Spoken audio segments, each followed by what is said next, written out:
The love test.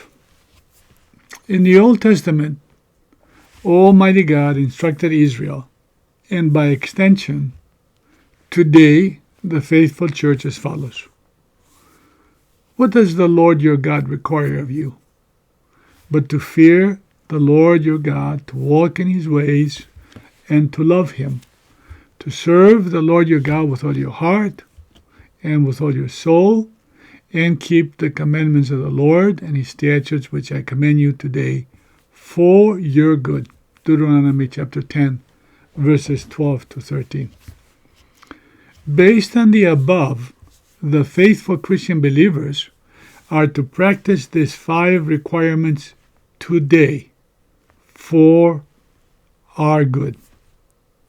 Fear the Lord your God, walk in his ways, love him, serve him, and keep his laws. In the New Testament, Paul wrote the hymn of love and instructs faithful Christian believers as follows. Love suffers long and is kind. Love does not envy. Love does not parade itself, is not puffed up, does not behave rudely, does not seek its own, is not provoked, thinks no evil, does not rejoice in iniquity, but rejoices in the truth, bears all things, believes all things, hopes all things, and endures all things. 1 Corinthians chapter 13, verses 4 to 7. The faithful believers are to practice these 7 requirements today for their good.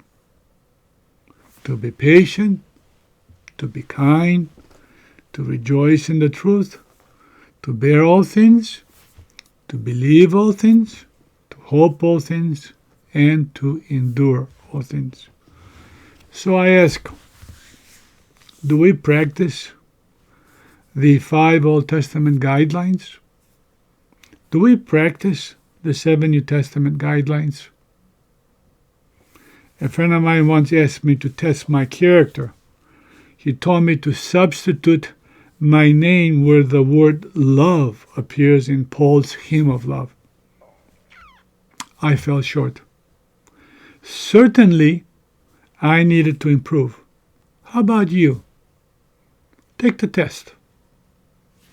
We must strive toward these virtues and have hope that the Parakletos will help us.